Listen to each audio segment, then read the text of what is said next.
The worst thing you can do every single morning is the one thing every doctor, every dietitian, and every cereal commercial has been telling you to do since you were 5 years old. Eat breakfast. Now before you roll your eyes and click away, stick with me.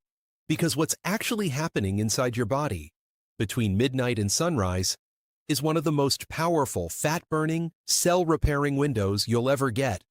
And most people slam the door on it the second they sit down with a bowl of cereal. Let's break down exactly what's going on. When you fall asleep at night, you stop eating, obviously. But your body doesn't stop working. Far from it. Your liver kicks into gear, slowly releasing stored glucose into your bloodstream to keep everything running while you rest. For most people, that's roughly 12 hours of fasting. 12 hours where your body isn't processing incoming food.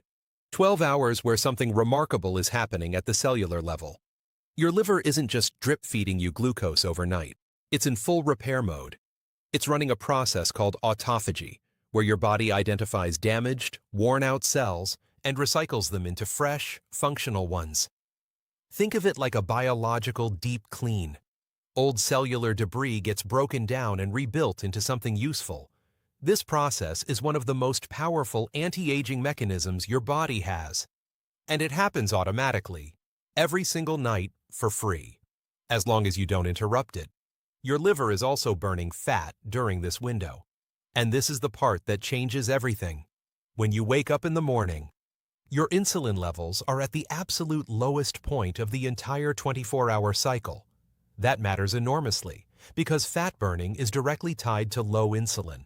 When insulin is low, your body can access stored fat for energy. When insulin is high, that door slams shut. Your body switches from burning fat to storing it. So you wake up in this perfect metabolic state. Low insulin, active fat burning, cellular repair humming along. And then what do most people do? They eat. Now let's be fair. Not all breakfasts are created equal. If you sat down and had just eggs and bacon, that's a low-carb meal. It's not going to cause a massive insulin spike. It's an acceptable option if you're going to eat something. Some people do fruit and cheese, which sounds healthy, but carries enough natural sugars and carbohydrates to nudge insulin upward.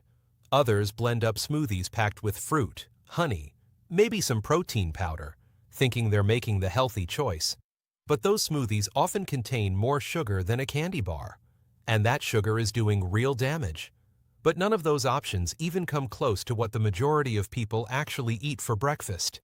The standard breakfast, the one you grew up with, sweetened yogurt loaded with added sugar, a tall glass of orange juice, which is essentially liquid fructose, sweetened cereals engineered in a lab to be as addictive as possible, pancakes drowning in syrup, waffles, muffins the size of your fist, toast slathered in jam, and that jam is almost always made with high fructose corn syrup, hash browns fried in seed oils, maybe even a Pop-Tart if you're in a rush. Drop a comment if this was your breakfast growing up, because it was the standard for decades and nobody questioned it. That kind of breakfast creates an enormous blood sugar spike first thing in the morning. You've just gone from your lowest insulin state of the day to flooding your system with glucose. Your liver gets completely knocked out of fat-burning mode. Autophagy stops. And now you've set yourself up for the blood sugar roller coaster, and you're going to be riding it all day long. This is where it gets sneaky. A lot of people eat these high-carb breakfast foods alongside eggs and bacon. They figure the protein balances things out. And on the surface, it looks like it does. If you check your blood glucose levels, adding protein to a carb-heavy meal does bring blood sugar down slightly. So people assume they're fine. They're not. Because the blood glucose reading doesn't show you insulin levels. Protein also stimulates insulin release. Not as aggressively as carbohydrates, but it absolutely does. And when you combine protein with carbs, you get a doubling effect on insulin output. Your blood sugar might look reasonable on a monitor, but behind the scenes, your pancreas is pumping out massive amounts of insulin to deal with that combination. The reason blood sugar appears lower is because protein slows down the absorption of food in your intestine. So glucose enters the bloodstream more gradually. Looks good on paper. But insulin is surging in the background, and that sustained insulin elevation is where the real damage happens. High insulin is roughly 10 times more destructive to your body than high blood sugar alone. It's a slow burn. You won't feel it immediately. You won't get a diabetes diagnosis right away. But the damage accumulates. And by the time insulin starts failing, by the time your cells become so resistant that blood sugar finally spirals out of control, you've already been deteriorating for years. So let's talk about what chronically high morning insulin actually does to your liver. Because this is where the cascade starts. First, fat burning stops completely. Your body cannot burn stored fat when insulin is elevated. It's biochemically impossible. Instead, your body switches into fat storage mode. This is exactly how a fatty liver develops. That breakfast isn't just preventing fat loss. It's actively depositing fat into your liver tissue. Second, you start retaining sodium and fluid. Press your thumb into your ankle or the top of your foot. If it leaves an indent that takes a few seconds to bounce back, that's called pitting edema. It's a sign of fluid retention driven by high insulin. Third, you're going to be hungry again within a couple of hours. Not because you need food, but because insulin itself triggers appetite. It's a hormonal signal that tells your brain you need more glucose, even when your body has plenty of stored energy it could be using. So you reach for a mid-morning snack, something sweet to get you through to lunch. Fourth, insulin drives inflammation. Not the kind you can see, but systemic, internal inflammation that damages tissues over time. That inflammation hits your liver especially hard, and over time it leads to fibrosis. That's scar tissue forming in your liver, scar tissue that doesn't go away easily. Fifth, insulin promotes visceral fat accumulation. That's the deep belly fat packed around your organs, the kind that's linked to heart disease, metabolic syndrome, and type 2 diabetes. It also causes iron retention in the liver, which creates even more inflammation, a vicious cycle feeding itself. Sixth, you get knocked out of ketosis.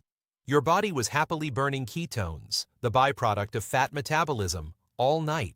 Now it's back to depending on external glucose. You're chained to your next meal. And it doesn't stop there. Chronically elevated insulin increases androgen levels. In women, this shows up as polycystic ovarian syndrome, one of the most common hormonal disorders. In men, it shows up as elevated DHT, which drives hair loss and prostate enlargement. Then there's cortisol. All those refined carbohydrates push your stress hormones higher. You shift into a fight-or-flight state when you should be calm and focused. Your nervous system stays on edge. Your sleep quality drops. And when sleep suffers, everything suffers. Now let's follow the full day this breakfast creates. You eat at 7 or 8 a.m. By 10, you're tired and hungry. You grab a snack. You make it to lunch, eat a big meal, and by 2 p.m., you're crashing. You want a nap. By 4, you need another snack to get through to dinner. You eat dinner, then you're snacking again before bed. You go to sleep, and insulin resistance starts disrupting your kidneys. You're getting up to pee 3, 4, 5 times a night. Some people get up 10 or 15 times. Imagine what that does to your energy the next morning when the whole cycle starts again. So what's the solution? What's the best breakfast? Nothing. No breakfast at all. This is why that works. When you eat just 2 meals a day with no snacks and keep your carbohydrates low, your body shifts to burning ketones for fuel. Ketones come from your own stored fat. You stop depending on calories from the next meal because your body has tens of thousands of calories stored as fat that it can now access. You go from dinner to lunch the next day without hunger, without cravings, without energy crashes. If that sounds impossible, it's only because high insulin has been running your appetite for years. Once you break that cycle, hunger normalizes fast. The practical approach is simple.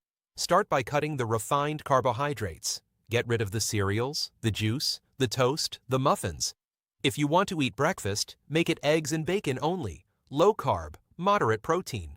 But the real transformation happens when you drop breakfast entirely. Push your first meal later and later. Start at 10:30, then 11, then noon. Eventually, your first meal is lunch, and breakfast becomes something you used to do. When you make that shift, your liver starts healing fast. The extra fat clears off the liver within weeks. Inflammation drops, scar tissue begins to reduce. You stop retaining fluid. Belly fat starts disappearing. You sleep through the night without bathroom trips. Your energy stabilizes. Your mood sharpens. Mental clarity improves in ways that genuinely surprise people. Of all the changes you could make to your health, skipping breakfast might be the single most impactful one. Not a new supplement, not a workout program. Just stop eating when you're not hungry and let your body do what it was designed to do overnight. If this changed how you think about your morning routine, subscribe. We break down what the health industry won't tell you every single week.